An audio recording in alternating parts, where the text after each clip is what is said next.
Aí, o último capítulo do Uma Breve História da Humanidade, Comunidades Imaginadas, né?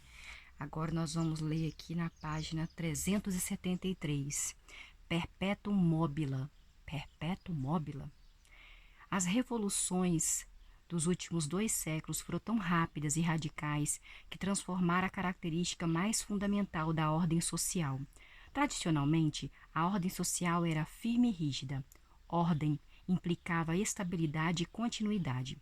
Revoluções sociais rápidas eram excepcionais, e a maioria das transformações sociais resultava de acumulação de uma série de pequenos passos. Os humanos tendiam a presumir que a estrutura social era inflexível e eterna. As famílias e as comunidades podiam lutar para mudar seu lugar dentro da ordem, mas a ideia de que se pudesse mudar a estrutura fundamental da ordem era estranha. As pessoas tendiam a se reconciliar com o status quo. Estudei sobre status quo, declarando que é assim que sempre foi e assim que sempre será. Nos últimos 2 séculos, o ritmo das mudanças se tornou tão rápido que a ordem social adquiriu um caráter dinâmico e maleável. Agora existe em um estado de fluxo permanente. Quando falamos de revoluções modernas, tendemos a pensar em 1789, a Revolução Francesa, 1848, as Revoluções Liberais, ou 1917, a Revolução Russa. Mas o fato é que, atualmente, todo ano é revolucionário. Todo ano é revolucionário. Todo ano é revolucionário. Todo ano é revolucionário. Hoje, até mesmo uma pessoa de 30 anos de idade pode dizer honestamente a adolescentes incrédulos: quando eu era jovem, o mundo era completamente diferente. A internet, por exemplo, só se disseminou no início dos anos de 1990, há pouco mais de 20 anos. Hoje não podemos imaginar um mundo sem internet. Daí que qualquer tentativa de definir as características da sociedade atual é como tentar definir a cor de um camaleão. A única característica da qual podemos ter certeza é a mudança incessante. As pessoas se acostumaram a isso. E a maioria de nós pensa na ordem social como algo flexível, que podemos projetar e melhorar à vontade. A principal promessa dos governantes pré-modernos era salvaguardar a ordem tradicional ou mesmo retornar a alguma era de ouro perdida. Nos últimos 2 séculos, a moeda da política são promessa de destruir o velho mundo e construir um mundo melhor em seu lugar. Nem mesmo o mais conservador dos partidos políticos promete meramente manter as coisas como estão. Todos prometem reforma social, reforma educacional, reforma econômica e muitas vezes cumprem tais promessas.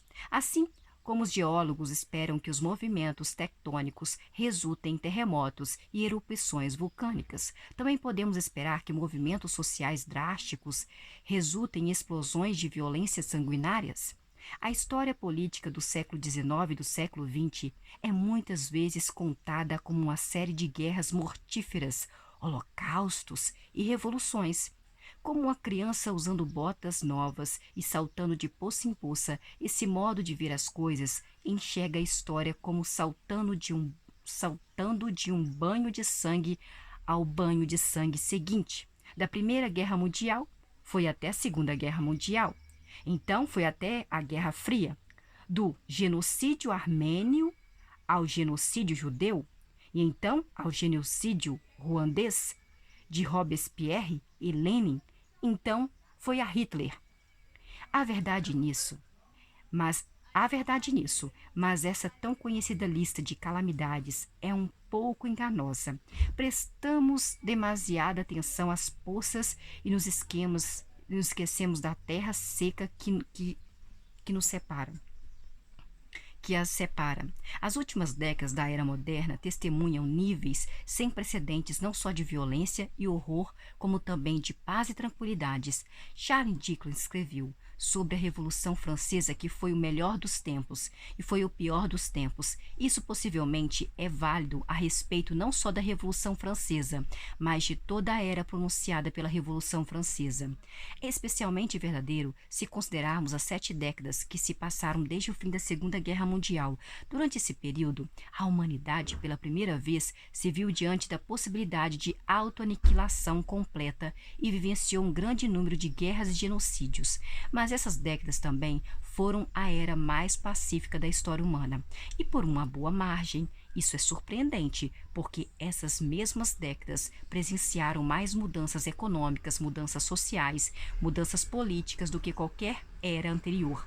As placas tectônicas da história estão se movendo em ritmo frenético, mas os vulcões estão quase sempre silenciosos. A nova ordem maleável parece ser capaz de conter e até mesmo iniciar mudanças estruturais radicais sem ruir em conflitos violentos. Nós somos até a página 375.